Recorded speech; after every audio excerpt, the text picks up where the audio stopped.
This is the last of the rejuvenated cute Renaults. The Twingo first appeared in 1992 as a city car so sweet that it apparently deserved a follow-up in the same fashion as the recent 5 and 4, electric retro reboots of cars we remember from our younger days. The Twingo was a city car then, and it's one again now too. The French, owing to its headlights, apparently have affectionately dubbed it Le Frog, after an animated fictional character, which is presumably why it's not La Grenouille.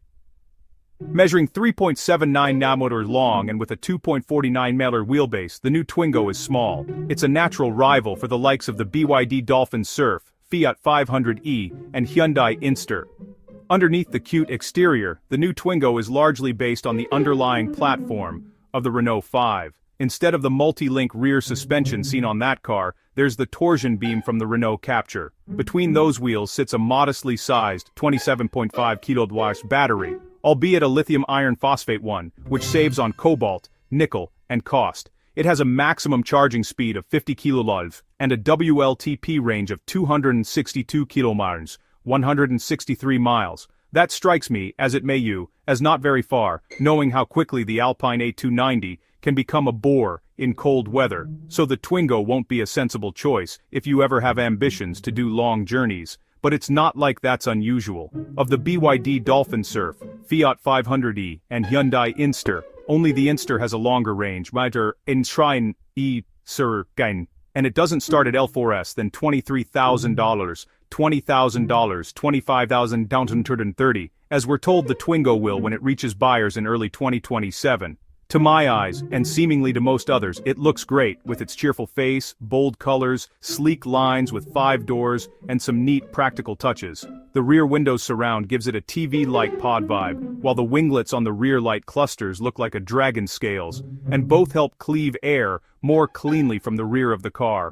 At a steady 65 km by 40 mph, those fins are worth 3 miles of range. Little buffers on the bumper edges reminisce about the black bumpers of the Mk1 Twingo, and are useful in cities where park by feel is mandatory.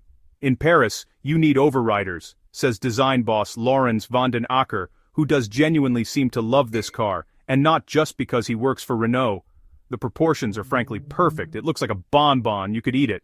Things start well inside. There are proper chunky door handles and a funkily designed interior with body-colored highlights and soft rubber mats, at least in the stowage bins. Albeit not everywhere.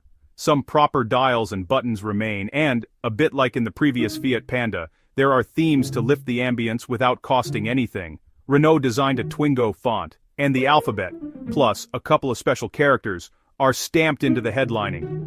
This cool design costs nothing to implement, explains Van den Akker, because you've got to stamp the roof lining anyway. The designers wanted a small outside, big inside feel, and plenty of glass area and no segmentation between occupants means that's what they've got.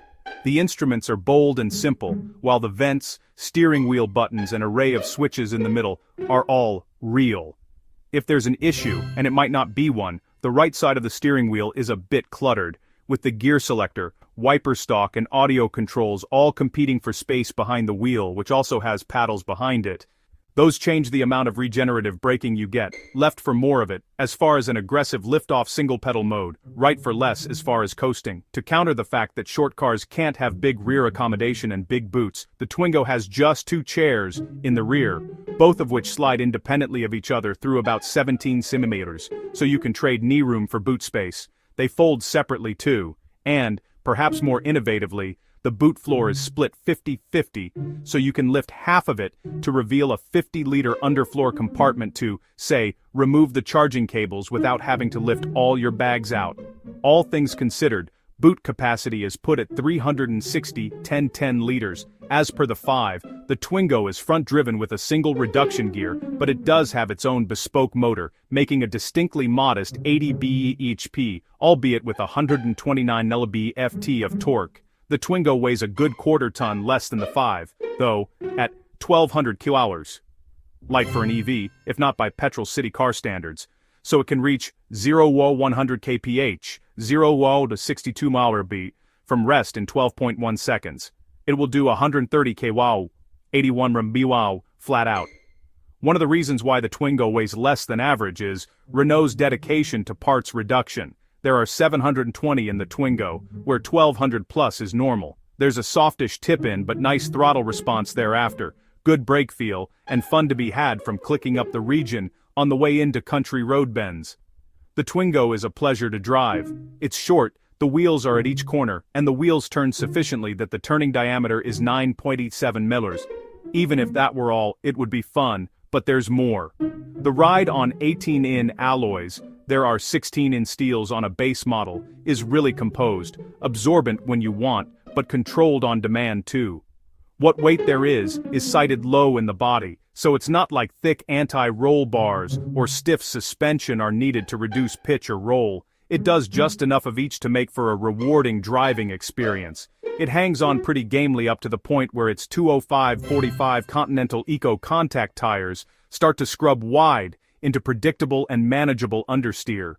Would be nice to see what an Alpine version could be, but I suppose that, along with its stronger motor, it would need a bigger battery, so bigger brakes, and all of a sudden it wouldn't weigh 1,200 kilos anymore. Old hot hatches, into which you just jammed a big aluminum engine that weighed little more than the usual iron one, had a feasibility advantage here. In mixed driving, I saw nearly 5 mi CUP WAs. But there is a caveat to this and my impressions of performance and refinement. I drove largely on urban or rural single-carriageway roads, where I didn't hit more than 55 mph, and usually a lot less. How the 80 bhp Twingo copes with a lengthier higher-speed commute is a yarn for another time, but it's a time to look forward to. Renault. Along with its grown-up feeling of solidity, the Twingo brings with it too a sense of fun and enjoyment and involvement. In a world of gray cars with gray interiors, it's nice to find a bit of color being injected back into budget motoring.